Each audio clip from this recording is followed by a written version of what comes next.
So today we are going to start a lesson of English. The name of the lesson is The Lost Child, written by Mulk Raj Anand. This is from your Moments book. So let's start our chapter. It was the festival of spring. Yes, now you know what was the season and what was the time here. Spring क्या होता है? बसंत ऋतु. ये आपका approximately फरवरी और मार्च में आता है. And people generally go outside for the fair and any type of exhibition also, stall also. From the wintry shades of narrow lanes and alleys emerged a gaily clad humanity. Emerged means here came out. Here wintry shades means here winter season. Winter season आता है. किससे पहले आता है ये? Spring से पहले आता है. अभी जस्ट ये खत्म हुआ है यहाँ पे विंट्री सीजन.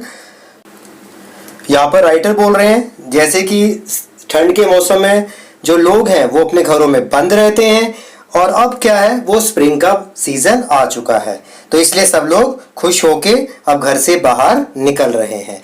कहाँ पर जा रहे हैं वो? फेयर पे. Yes, why they were so happy?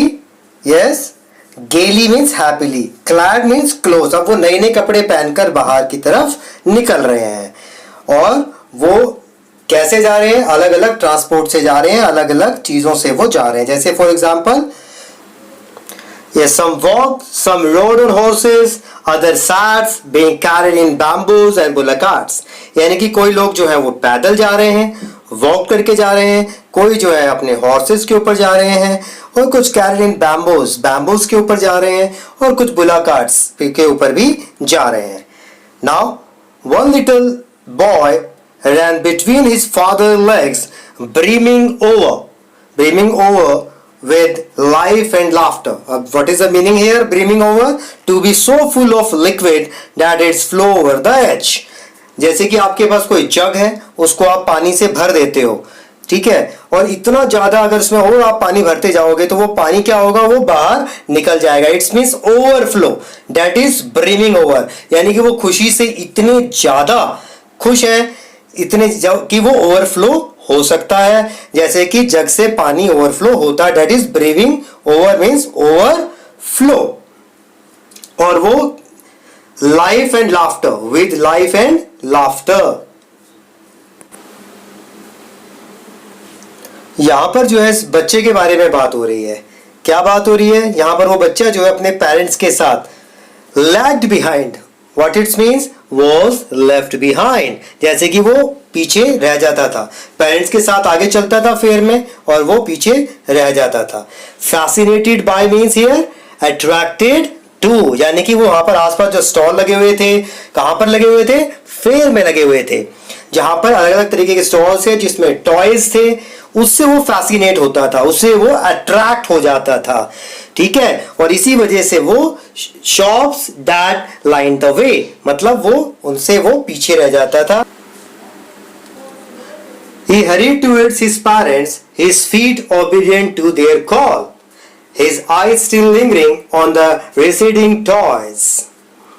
यानी कि काफी देर तक देखते रहना होता, lingering, lasting for a long time.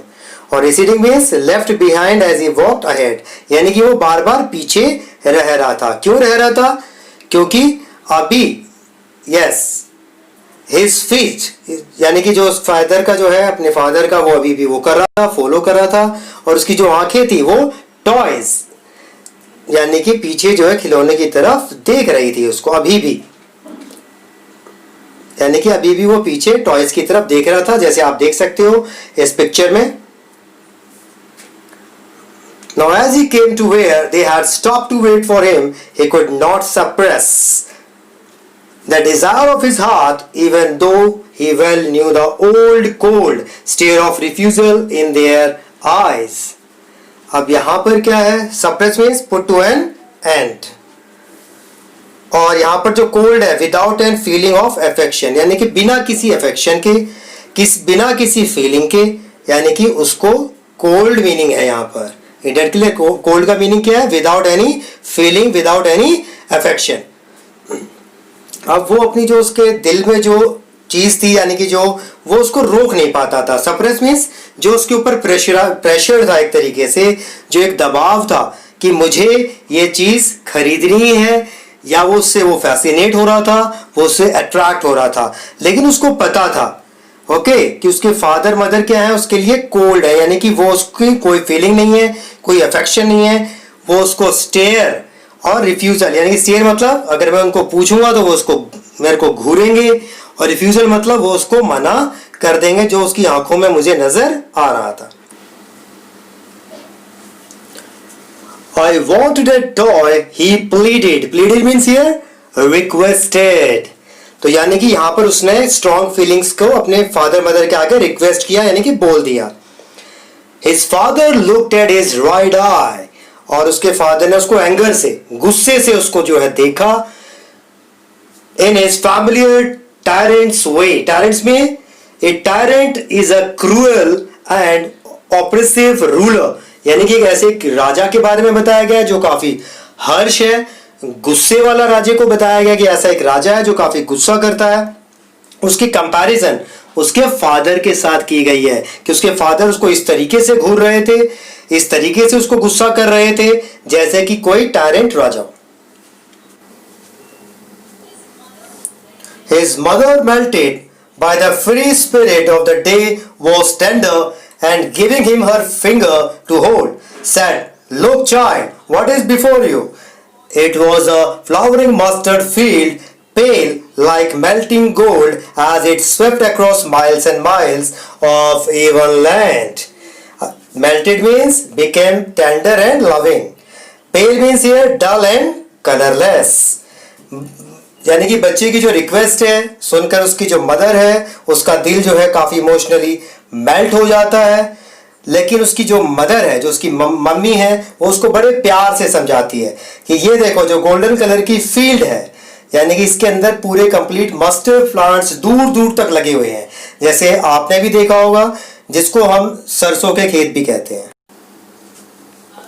A group of dragonflies were bustling about on their gaudy purple wings, intercepting the flight of a lone black bee or butterflies in search of sweetness from the flowers. अब यहाँ पर क्या है? Gaudy means extremely bright and showy, मतलब बहुत ज्यादा चमकीले उनके wings थे, यानी कि colorful shining wings थे। And so many dragonflies in the where? In the mustard fields. Dragon flies के जो विंग्स थे वो पर्पल कलर के थे। Yes, now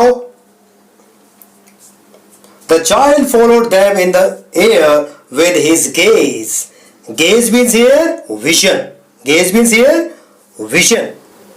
ये बच्चा जो है वो सभी इंसेक्ट्स को देख रहा है, जहां पर वो ब्लैक बी है, बटरफ्लाई है, ड्रैगन फ्लाइज है। और जब भी कोई ड्रैगन फ्लाई बैठती है वो उसको पकड़ने की कोशिश करता है, उसको उसके विंग्स को पकड़ने की कोशिश करता है। जैसे आपने भी देखा होगा जो ड्रैगन फ्लाइज है उनको हम हेलीकॉप्टर भी बोलते हैं। But it would go fluttering, flapping or up into the air when he had almost got it in his hands. Then his mother gave a cautionary call, "Come, child, come, come on to the footpath." जैसे ही वो बच्चा उसको पकड़ने की कोशिश करता था dragon fly को, वो वहां से उसके उड़ जाते थे।